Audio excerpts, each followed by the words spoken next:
Business Skills 360, the podcast that looks at the other side of business English. Hello, and welcome back to the Skills 360 podcast. I'm your host, Tim Simmons, and today I want to talk about securing a great year-end bonus. We all know that money's not the only workplace incentive, but it sure is an effective one. Nothing beats a nice check at the end of the year to say, "Thanks for all the hard work." That bonus can help us enjoy the holiday season more and feel better about heading back to the office when the holiday is over. So, how can you make sure you get that bonus? Or, how can you increase the size of your bonus? Well, first of all, if you just started thinking about this now, you might be out of luck. You can't just suck up to your boss in December and expect to be rewarded. If you're looking for an easy workaround to hard work, I'm sorry to disappoint you. And if you think that you deserve a bonus because you showed up on time every day and never ducked out early, then think again. If you make hamburgers at McDonald's, then your employer pays you for your time in the form of a wage. But in professional settings, where people earn salaries, it's not your time that your employer pays for, it's your value. So how valuable are you? And how can you show it? This is not about meeting expectations, but about exceeding expectations. This is what makes a bonus different from a salary. It's a bonus. It's extra. And to get a good bonus, you need to be extraordinary. You're probably thinking that getting a bonus is about what you did over the past year. Sure, that's part of it. But a bonus is not strictly a reward. It's a kind of investment. A bonus not only says, "Good work," but it also says, "We want you to stick around because you are valuable to us."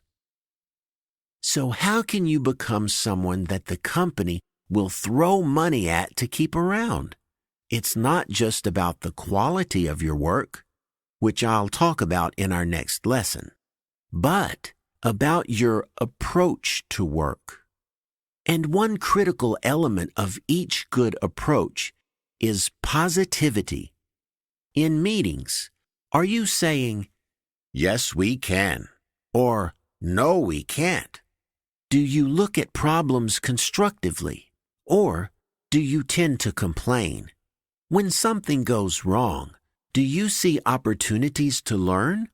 Or do you get deflated and drag everyone else down with you? Of course, your workplace culture will impact how positive you are. If you're in an office with a bunch of Debbie Downers, it's extra hard to keep your chin up. But in those situations, it's that much more important. This is basic supply and demand economics. When positivity is in short supply, your positive outlook increases in value. A related quality that also increases your value is working well with others. Even if you're doing technical work that requires you to toil away alone for much of your time, you will be evaluated based on how well you get along with others. We might allow geniuses a certain degree of grumpiness, but most employers would rather you be a good team player than a genius. Indeed, intelligence and innate talent mean nothing if you're not willing to work with others, to learn, and to grow. That word, grow, is key. Have you ever heard of a growth mindset? If you have a growth mindset, You have the ability to learn new things. You accept challenges. You work hard. And you are inspired when other people succeed. On the other hand, if you have a fixed mindset, then you think it's all about innate ability. When you meet difficulty, you give up or feel badly. And when other people succeed, you feel threatened. Which mindset do you think employers are more likely to reward with a fat bonus? The growth mindset or the fixed mindset? Of course, for the vast majority of employers, it's the growth mindset. Granted, there are some organizations that suffer as a whole from a fixed mindset. These are companies that don't know how to innovate or adapt to the complex and ever-changing business environment. In that kind of setting, you probably have many more fundamental concerns than hoping for a big bonus. So there you have it. I hope you can see that a bonus is a reward for demonstrating your value as an employee, not just for meeting expectations. And as we've talked about, being valuable hinges on your approach to work. Your value goes up when you are positive, when you work well with others, when you accept challenges, and you believe that hard work is more important than talent. That's all for today. If you'd like to test yourself on what we've just covered, have a look at the businessenglishpod.com website. There, you'll find a quiz about today's show, as well as a complete transcript. So long, and see you again. Business Skills 360, the podcast that looks at the other side of business English. Hello, and welcome back to the Skills 360 podcast. I'm your host, Tim Simmons, and today I want to talk about how to make sure you get a great year-end bonus. When I say bonus, I'm not talking about a Christmas card from the boss with a $20 gift certificate for Starbucks. I'm not talking about tokens of appreciation. I'm talking about a nice, fat year-end bonus that says your employer believes you're worth investing in. In our last lesson, I talked about how to demonstrate your value through your approach to work. Today, I want to focus not just on your approach, but on the work itself. When all is said and done, it's your performance that will be valued above all else. So, how can you show that? Think about what evidence you can provide that demonstrates you're a top performer. This is exactly what your employer is mulling over, not just whether you showed up or not, but what you actually accomplished. And remember, as I said last time, December is too late to start thinking about this. You need to perform all year. Good performance often comes down to strategic focus. You need to look carefully at how you spend your time and the impact of your different work activities. A good place to look for guidance on this is your past performance reviews. What did your manager ask you to focus on? Where did you have room for improvement? After all, it's not just about what you did, but about your potential. And showing that you have potential means showing that you can learn and improve. If, on the other hand, you didn't improve in the areas that were identified, then you are demonstrating a lack of learning and potential. There are two other things you should be thinking about: the bottom line and company strategy. The bottom line might seem obvious, but a lot of people fail to clearly articulate how their work contributed to the company's ultimate purpose: making money.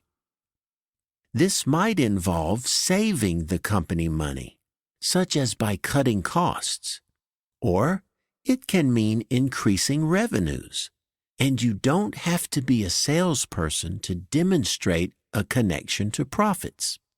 Whether you're in marketing, HR, finance, or logistics, your department has surely impacted the bottom line, and you're allowed to take partial credit for the contributions of your team or your department.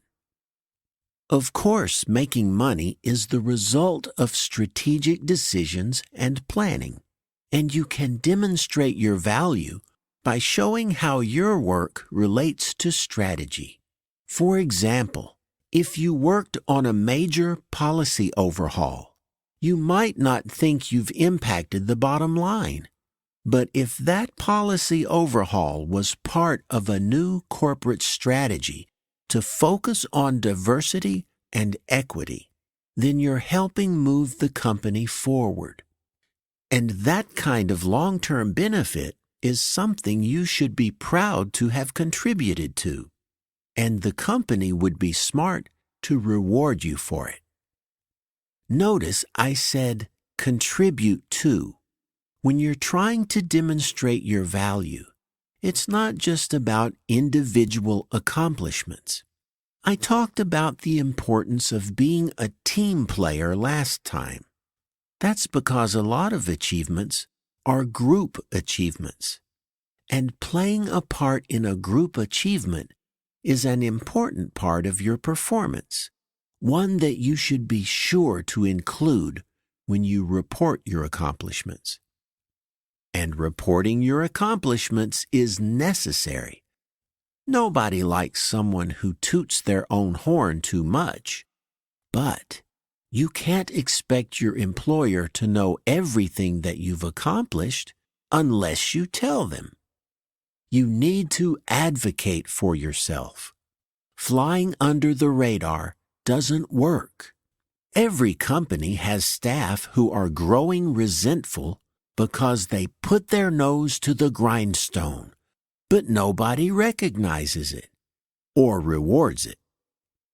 But again, don't wait until December to say, "Look what I did." You should be meeting with your boss early and often. How else will you know how to meet your employer's expectations? In fact, I've saved my most important tip for last. Do you really want to know how to get a good bonus? Well, try asking exactly that question to your boss.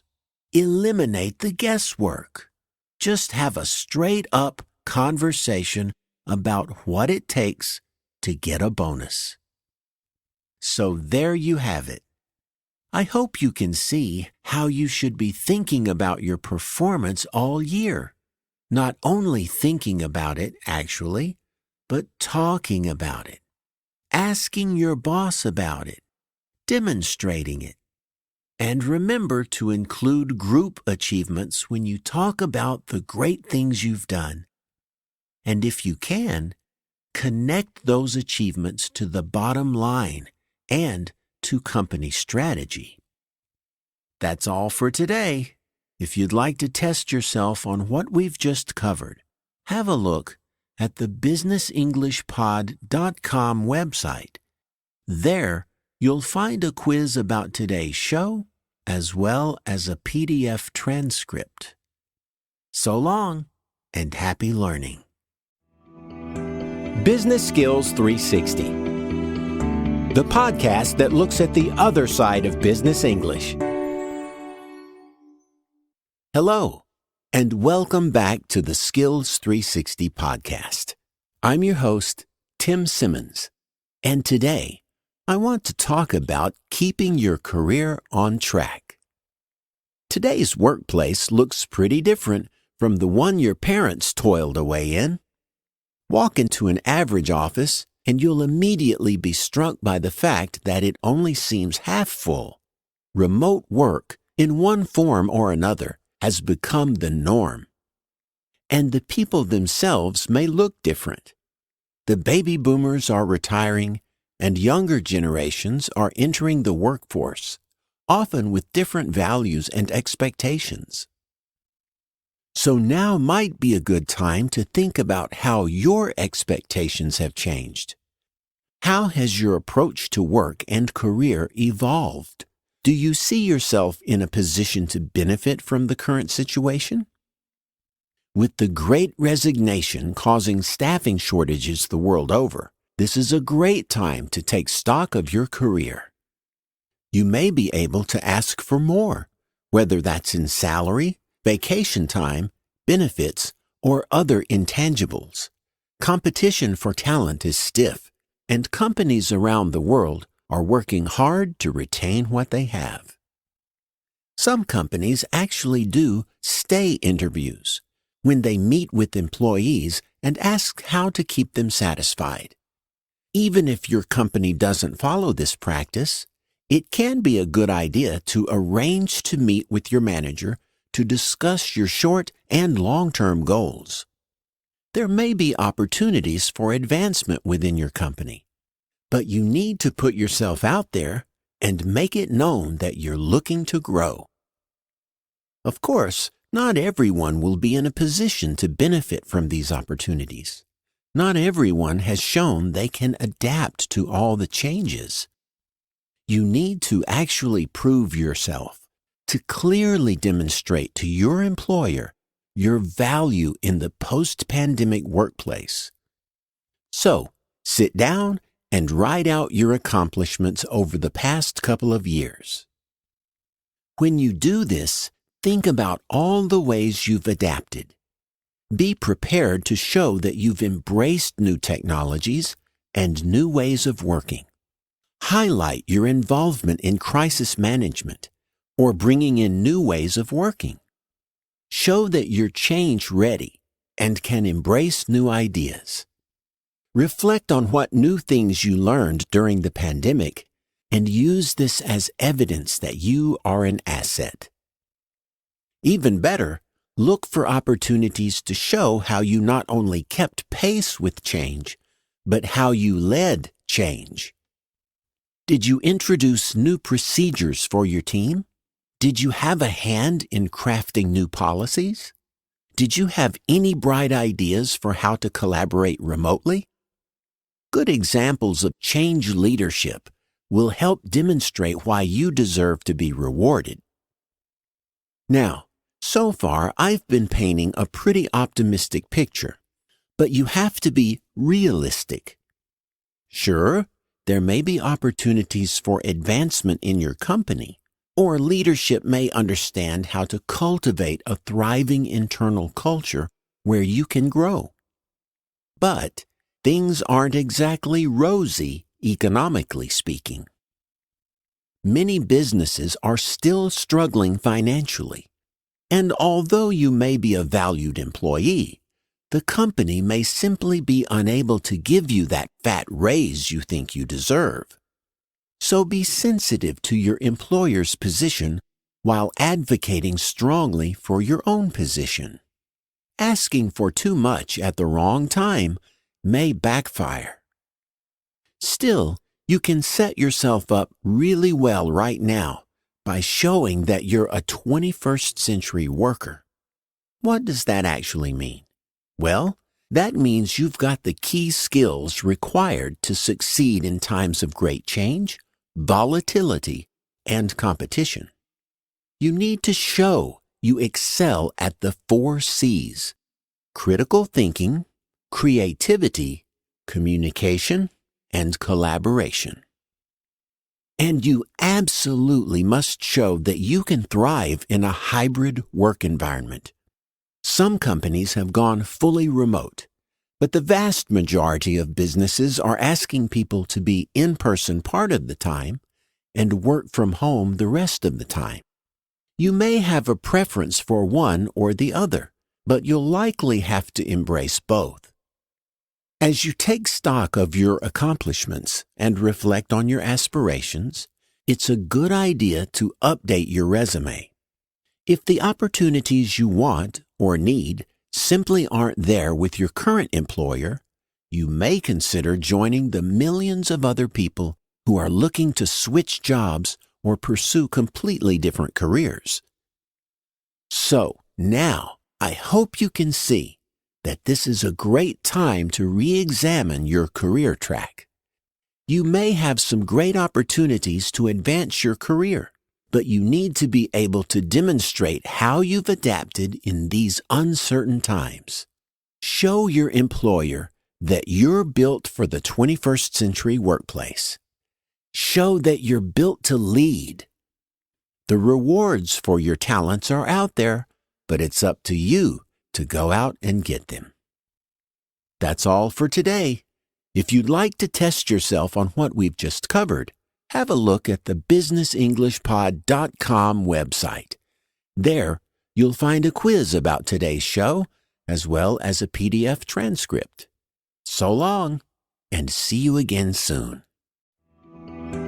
Business Skills 360, the podcast that looks at the other side of business English.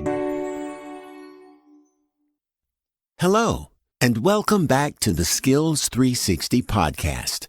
I'm your host, Tim Simmons, and today I want to talk about how to restart your career and keep it on track. It's hard to remember a time when the employment situation has been as topsy-turvy as it is now. According to one recent report, 1 in 4 people in the U.S. plan to switch jobs in the next year, and many others who were laid off during the pandemic are now looking for a fresh start. With companies bending over backwards to compete for talent, this is a golden opportunity. There is no better time to make a shift, whether that means a new job in your current career track or a whole new career. If you're considering a change, then think long and hard about what you really want to do. Be honest about how well your current job matches your ambitions. If you feel work is a grind, then imagine what a more rewarding career might look like. If you're not quite sure what that would be, then do some research. Investigate possibilities online. Talk to people you know about what they do, and let them know you're open for a change. The right job may be out there waiting for you, but you need to be able to recognize it. And the right job isn't just about interests, skills, and rewards. Think about the kind of workplace you want and about what a good work-life balance looks like. Do you want to work remotely, in the office a couple of days a week? Or maybe you're looking for learning opportunities and a chance to advance. Smart companies understand that people are looking for the right culture. That includes not just office arrangements and hours. It's also about support and professional development. It's about leadership behaviors and core values. And it's about respect and understanding. You can get a pretty good sense of these things if you dig around online and talk to people in the industry. Once you think you've figured out what you want, then get ready to apply and interview. For starters, you'll need to update your resume. Did you undertake new training during the pandemic? Make sure that's there. Same for new skills and important achievements. Whether or not you include everything on your resume, it's a good idea to list all the things you've done over the past few years so you're ready to talk about it. After all, the world has changed. Digital literacy is not just a side note on your resume. Collaboration is more than just a buzzword. A growth mindset is critical. And as leadership evolves and the world becomes more inclusive, traits like empathy, understanding, and humility are becoming more and more important. Change has impacted things like resumes as well. Do you still have your address on yours? That's so old school. These days, it's more common to list your social media handles. And whether or not you put them all on your resume, it's always a good idea to review your online presence. You know that if you apply for a job, the first thing they'll do is Google your name. So make sure your Facebook privacy settings are tight. You don't want a potential employer browsing photos of your last night out on the town. If Facebook is not your thing, well, the same applies to Instagram, TikTok, and every other platform you have a presence on. And if you haven't yet, take the time to update your LinkedIn profile and build your professional persona. It's also a great networking tool that may help you find your next job. All these ideas apply whether you're looking to change jobs or kickstart your career after being laid off. With so many openings, it's a great time to really think about a job that does more than just pay the bills. So think about the life you want and look for the work that matches that. Find the culture that works for you and make sure you've got the resume and online presence to support you in your search. That's all for today. If you'd like to test yourself on what we've just covered, have a look at the businessenglishpod.com website. There, you'll find a quiz about today's show, as well as a PDF transcript. So long, and see you again soon.